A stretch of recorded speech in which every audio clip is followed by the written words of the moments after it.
What if every night, when you fall asleep, your brain doesn't just rest or replay memories, but quietly boots up an alternate reality engine? A private simulator that runs entire worlds behind your eyes. And what if that engine is doing something so important that you spend almost a third of your life inside it, without remembering most of it? Start with the strangest part.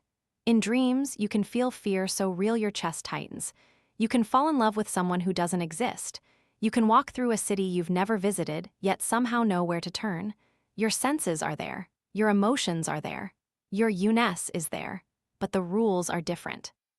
And here's the first unsettling fact. Dreaming isn't rare or optional. If you're human, your brain will keep generating dreams whether you want it to or not. Even people who say they never dream typically do dream, they just don't recall it. When researchers wake people during REM sleep, most report vivid dream experiences. Something is happening, consistently, night after night. Then there's timing. A lot of vivid dreaming clusters in REM sleep when your brain looks oddly awake. EEG recordings show fast, low-amplitude activity that can resemble waking states more than deep sleep. Your eyes dart rapidly. Your body, for the most part, is paralyzed. It's like your mind is hitting the gas while your muscles are locked in park. Now add another fact that makes this feel less like random noise. Dreams aren't pure chaos. They have patterns. Many dreams include social interactions. Many contain threats, embarrassment, chasing, falling, being late. Across cultures, people report similar themes, not identical stories, but recurring categories. That repetition hints at function, not just static. And your brain doesn't treat dream experiences like nothing. Emotional centers like the amygdala can be highly active during REM. Meanwhile, parts of the prefrontal cortex involved in careful planning and self-control tend to be less active. So you get intense feeling, reduced skepticism. That combination is perfect for immersion, perfect for believing the world you're seeing. If you're building a case for an alternate reality engine, your next clue is memory. Dreams pull from fragments of your life, faces, places, worries, and remix them into new scenarios. It's like you're watching your brain run a generative model trained on your past, not a video replay. A creative recombination machine.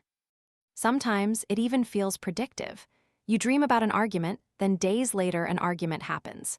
Or you dream of a song, then you hear it the next morning. But that might not be prophecy. It might be that dreams sample your fears and expectations, and reality eventually bumps into them because those fears were already statistically likely. Still, in the moment, it feels like your mind was rehearsing the future. And dreaming doesn't just happen in sleep. In waking life, your brain constantly simulates. You imagine conversations, you replay mistakes, you anticipate danger. You build mental scenes that aren't happening right now. Neuroscientists talk about the default mode network, a set of brain regions that becomes active when you're not focused on an external task, often linked to mind-wandering, autobiographical memory, and imagining other perspectives. Your brain is always modeling. So what's the difference at night? At night, sensory input is reduced, your muscles are inhibited, the outside world is muted, and the simulator can take over full screen. The implications get weird fast. If your brain can generate a world convincing enough that you mistake it for reality, then reality, as you experience it, is already a construction. In waking life, the construction is anchored by external input. In dreams, it's anchored by internal prediction. That's not just philosophy. It's close to how some modern theories describe perception. In predictive processing frameworks, the brain is often described as a prediction machine. It generates expectations about what you're going to see, hear, and feel, and then updates those expectations based on error signals from the senses. Your experience is the brain's best guess, constrained by data. Dreaming looks like the same system, with the constraint loosened.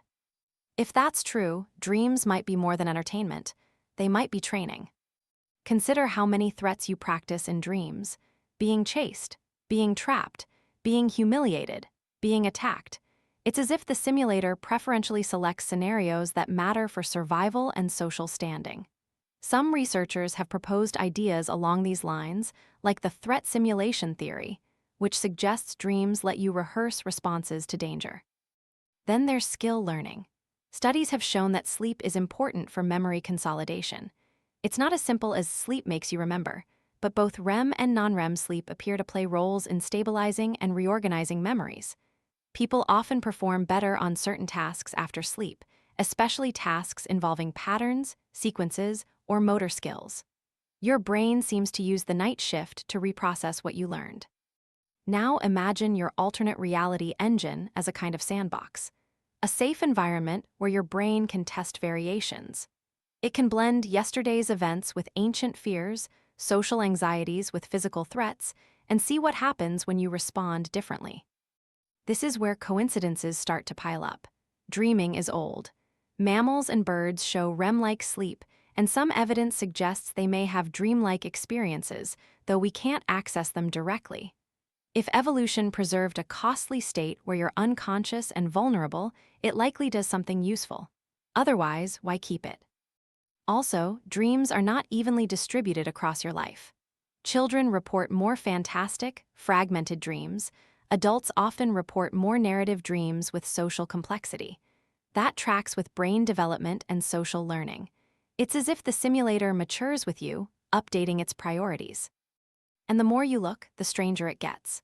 People can become lucid, aware they're dreaming, then manipulate the dream environment. That suggests the dream world isn't just passively watched, it's interactively generated. In lab studies, lucid dreamers can sometimes communicate with researchers using pre-agreed eye movement patterns during REM sleep. The body is mostly paralyzed, but the eyes can signal. A person inside a dream can answer questions from the waking world. So you have a state where consciousness can exist, a world can be rendered, and a conversation can happen across the boundary. At this point, it's tempting to say, the brain is running a parallel reality for a reason. Maybe dreams are your mind's hidden laboratory, where it stress tests your beliefs, refines your emotional responses, and updates the story of who you are. And qualified people really have taken pieces of this seriously. Sigmund Freud famously argued dreams express wishes, though much of his framework is controversial today and not considered scientific in the modern sense. Carl Jung emphasized symbols and the unconscious, also influential culturally, less so empirically. More grounded, Allan Hobson studied REM sleep and proposed the activation synthesis model. The brainstem generates activity during REM, and the cortex tries to synthesize it into a story. In this view, dreams are partly the brain making sense of internal signals. Not a coded message, but a narrative your brain can't help producing. Then there are contemporary researchers like Matthew Walker, who has written about sleep's role in memory and emotion, and scientists studying how REM sleep relates to processing emotional experiences. There's also growing work on predictive processing and the idea that dreaming could reflect the brain's generative model running offline. Even if experts disagree on what dreams are, they agree on something crucial. Dreams are not meaningless in the trivial sense. They correlate with brain activity patterns, they interact with learning and emotion, and they change with development, trauma, medication, and neurological conditions. But here's the turn. The dominant scientific view doesn't need an alternate reality engine in the grand, purpose-built sense. It can explain a lot with simpler mechanisms. Most researchers would say dreams are an experience produced by normal brain systems operating under unusual conditions. During REM, neuromodulators shift. Sensory input is dampened. Memory systems behave differently. The prefrontal cortex, often associated with critical evaluation, is less engaged. Meanwhile, visual association areas can be active. The result is a vivid internal world that feels real because the same machinery that builds waking reality is building it. And many of the convincing patterns might be side effects. Threat dreams could be your brain's negativity bias showing up when control systems are relaxed. Social dreams could reflect the fact that humans are obsessively social, so the brain's default content is people. Recurring dream themes could be cultural and cognitive universals: falling, being chased, being unprepared. Common body experiences translated into story. The activation synthesis perspective also cautions you. The dream narrative might not be the point at all. The point might be memory reorganization, synaptic homeostasis, emotional recalibration, processes that could happen whether or not you experienced a story. The movie, could be your conscious mind's after-the-fact interpretation of underlying housekeeping. And there's hard evidence that complicates a clean dreams are simulations for training claim. Not all dreams are useful rehearsals. Many are mundane. Many are nonsensical. Some repeat the same distress without resolution, especially in PTSD nightmares. If dreams were an optimized training tool, why would it torture you with the same scene? Also, some sleep stages without vivid dreaming still contribute to memory consolidation. Non-REM sleep, with its slow waves and sleep spindles, is strongly implicated in certain kinds of memory processing. So the engine might not be uniquely REM dreams. The work might be happening under the surface, and dreaming is just one conscious window into it. Now the conflict gets interesting. The mainstream explanation, dreams as an emergent product of brain activity during sleep, doesn't fully explain why dreams feel like being somewhere. Why they generate a here, a now, and a me, even when reality is shut out. It doesn't fully explain why some dreams solve problems or produce creative insights, like the often cited example of Dmitri Mendeleev reportedly dreaming the periodic table's arrangement, or Paul McCartney describing the melody of Yesterday arriving in a dream, stories that may be embellished but reflect a real phenomenon. Sleep can incubate ideas.